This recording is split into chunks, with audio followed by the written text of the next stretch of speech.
What's going on, everyone? Welcome back. Today, we've got another live fantasy football mock draft for you back on ESPN with a 12-team full PPR mock. And we will be selecting from the 11th overall position. So should be pretty interesting. As always, if you guys enjoy, hit that like button, subscribe. Give us a follow on Twitter at AllDayPigskin to continue interacting with us there. Let us hear it in the comments section, your thoughts on this team, on the selections, along with any other questions you guys might have. We will do our best to answer them all. And lastly, make sure to check out the 2022 ADP Fantasy Football Draft Guide, now available for purchase. Has everything you can want at a great value. Top 150 overall player rankings in standard and PPR formats, individual player bios, tiers, projections, along with general fantasy advice. All the details in the description. But with that being said, let's take a look at this draft because the first three picks are in, and they're pretty much in the order that ESPN had them ranked in. Wouldn't be my order, but Jonathan Taylor, Christian McCaffrey, those two are pretty much interchangeable per really all experts out there. Now, I'd have Christian McCaffrey as my 101, Jonathan Taylor right behind him, though, at the 102.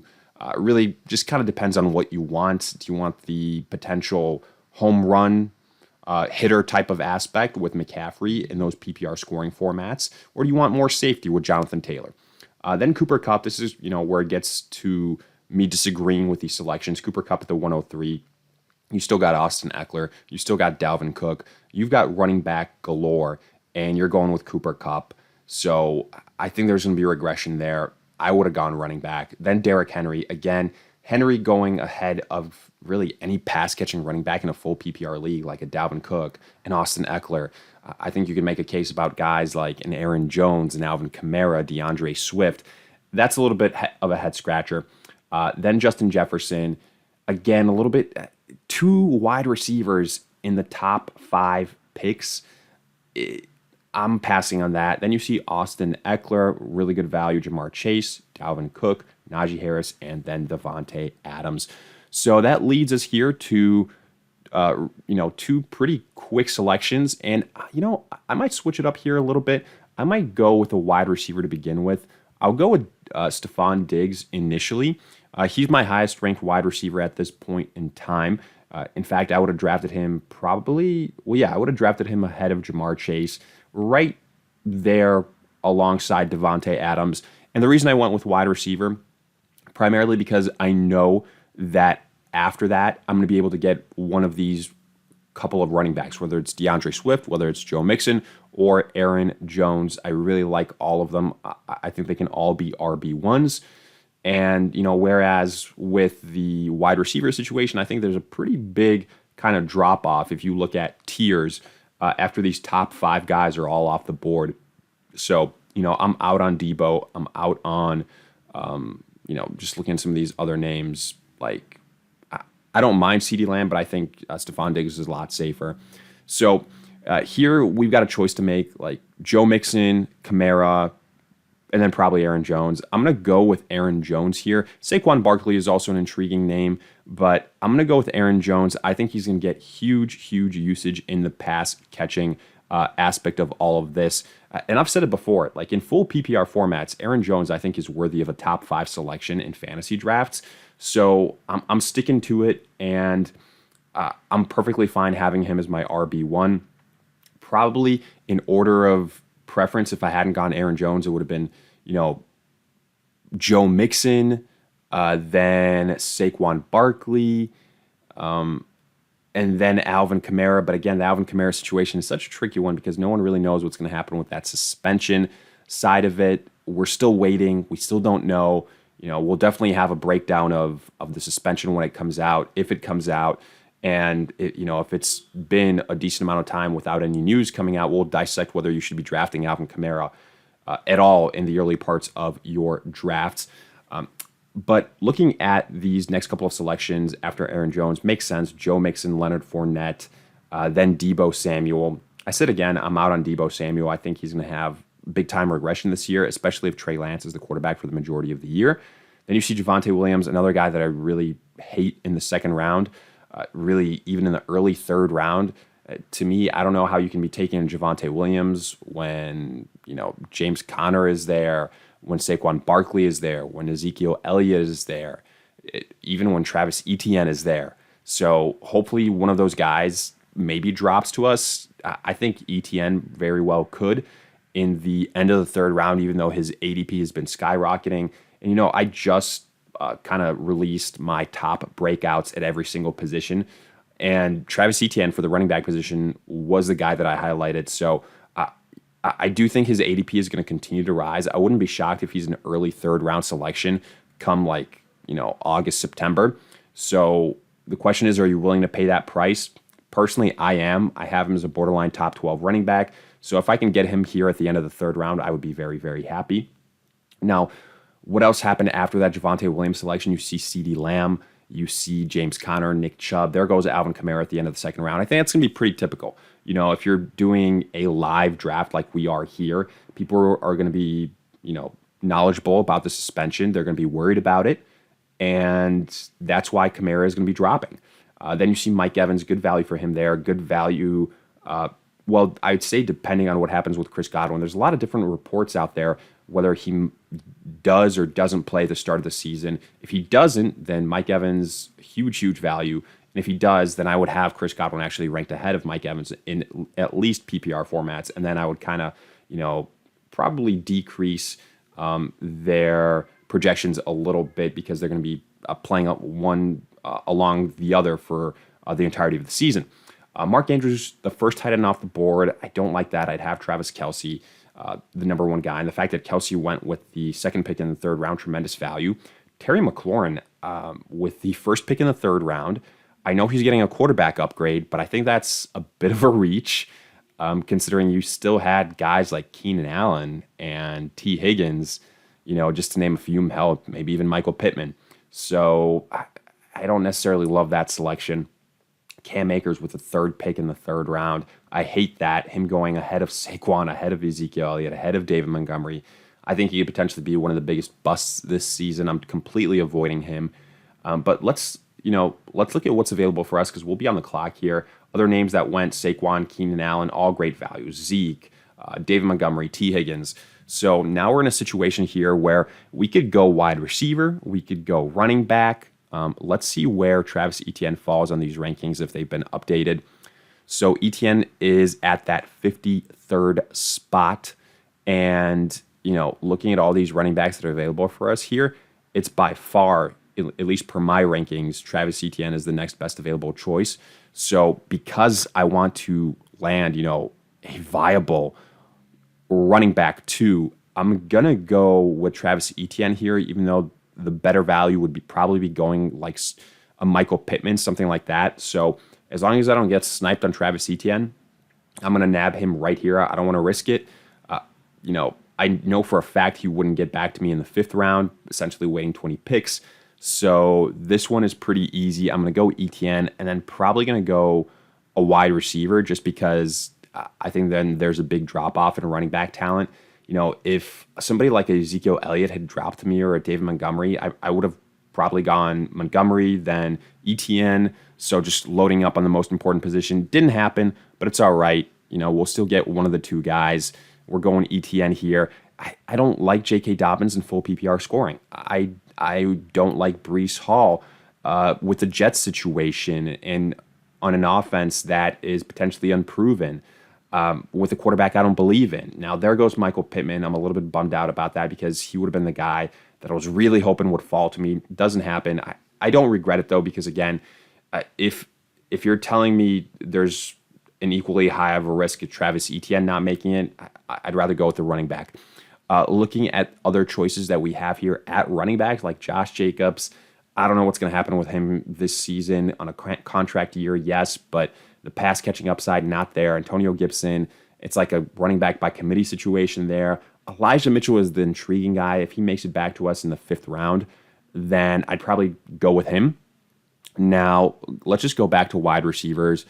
I'm not going to be looking at tight ends. I'm not going to be looking at that. Here at wide receiver, the guys that I'd be considering are Mike Williams, Marquise Brown, Allen Robinson. I know Allen Robinson is ranked way, way, way, way too low on ESPN's rankings. That's something I bring up like all the time. Like he's all the way at number 72.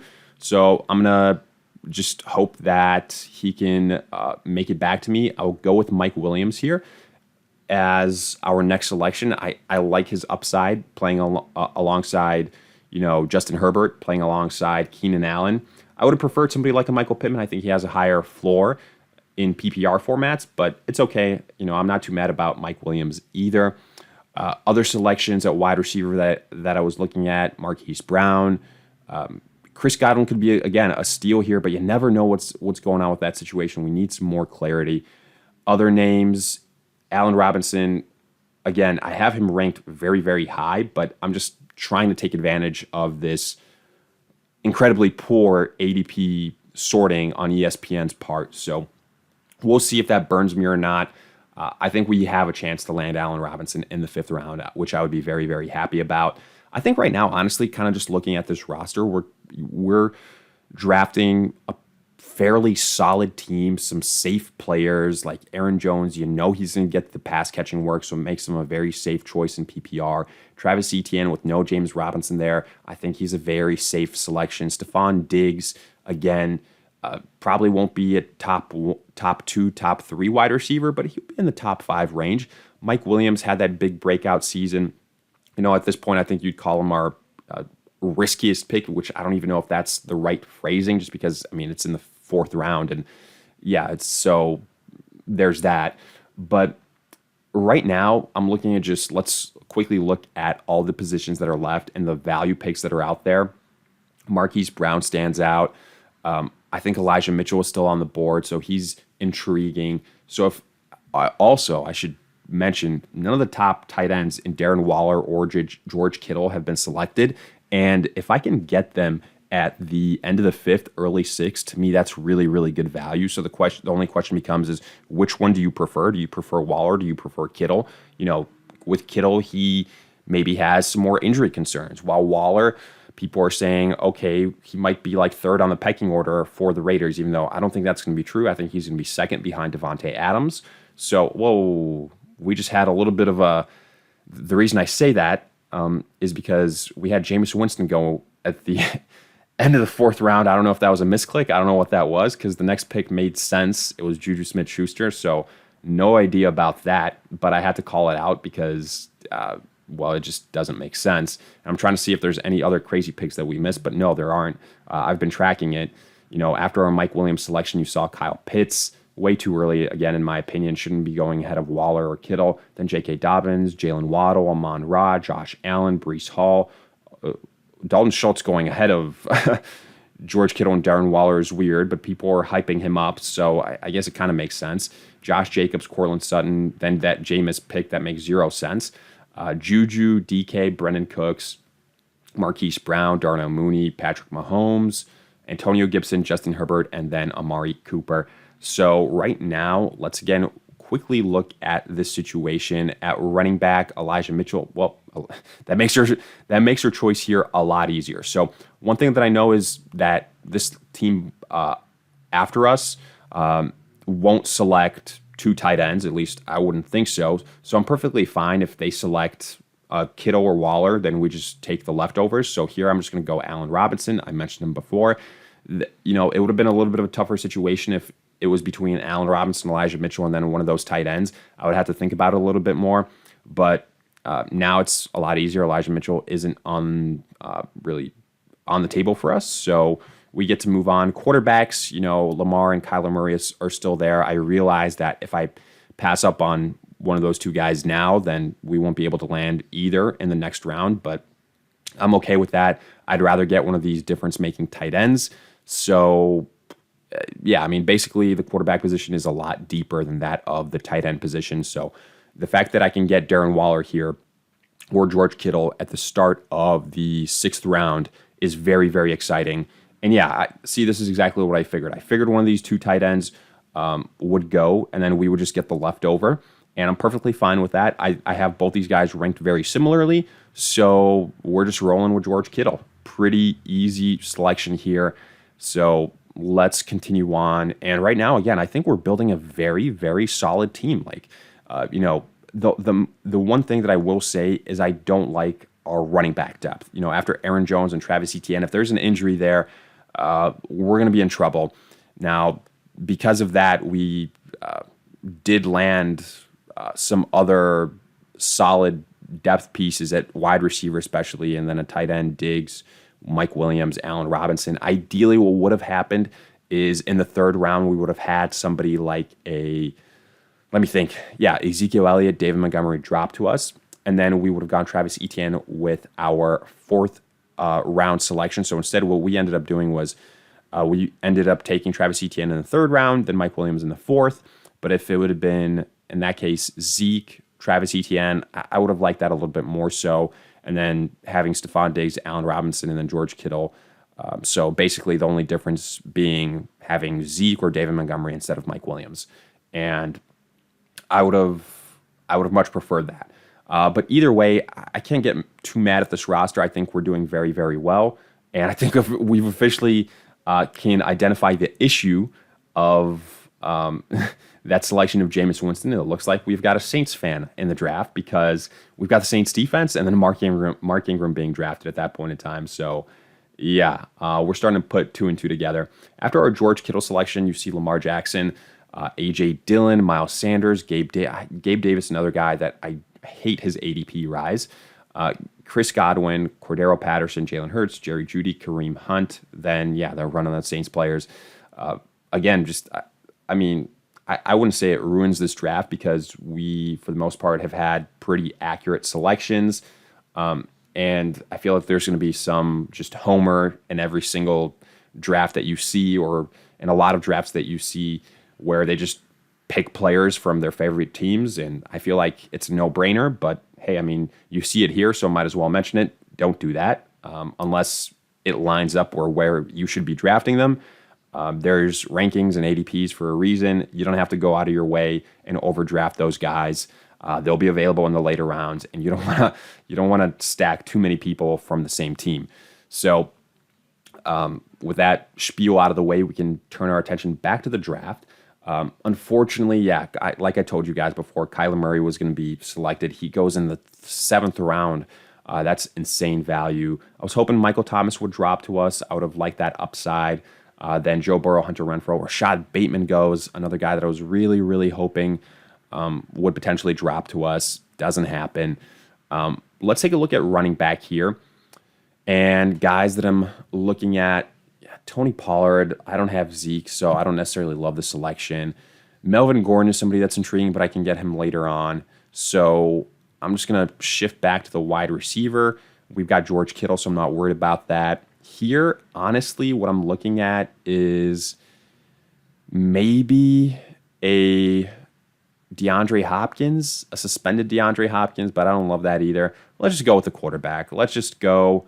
You know what? I'm going to switch things up here a little bit. I'm going to go with Russell Wilson, a guy that I think could potentially be like the quarterback one. Like he has top 3 quarterback upside with the weapons that he has in Denver. So just something to think about. Usually I'd wait a little bit longer and go just with Matthew Stafford. But I just wanted to shake things up a little bit, if you will. Tight end, like I said, we already have it taken care of. I think the best value right now, we're looking at wide receiver. So what do we do here? You know, we've got the wide receiver depth, so maybe we could take a chance on DeAndre Hopkins. I still think it's way too early. That's just me. I don't necessarily love any of these other wide receivers that are on the board, though. You know, looking at these names, Allen Lazard. I'll probably go Allen Lazard and then see if DeAndre Hopkins is still there. But honestly, we're kind of gotten to the point where we've wrapped up this draft. We've got our starting roster taken care of. We've got a bench piece. I'll add a couple guys on the queue, and you know we're also seeing a lot of auto picks, so I don't want it to get to the point where we're seeing kickers and defenses being the majority of these selections. I think we have enough pieces where we can kind of grade this roster, and let's do exactly that. You know, with our quarterback selection, we waited until what was the 8th, 9th round. That's the way it should be done. It's such a deep position, so I'm okay there. We got Russell Wilson. We know the upside. Running back. This is where I got to ding us a little bit. We only have 2 guys in Aaron Jones as Travis Etienne. I'm going to add here Melvin Gordon in our queue, so potentially kind of feel a little bit better about that. If Javonte Williams gets injured, he's going to the moon. Wide receiver, I really like our wide receiver situation. Stephon Diggs, Mike Williams, Allen Robinson, and Allen Lazard. Tight end, I mean, we've got George Kittle, so I feel good about that as well. And yeah, like I said, we've officially gotten to the point of kickers, so we can wrap this thing up. I think our roster probably gets a solid B grade. I can't go any higher just out of principle because we don't have the running back depth. But again, that's just me. Hopefully this was useful for you guys and you got a little bit something out of it. As always, let me hear it in the comments section, along with any other questions you guys might have. I'll do my best to answer them all. If you enjoyed, hit that like button, subscribe. Make sure to check out the 2022 ADP Fantasy Football Draft Guide, now available for purchase. Details in the description. In the meantime, we'll see you guys in future videos.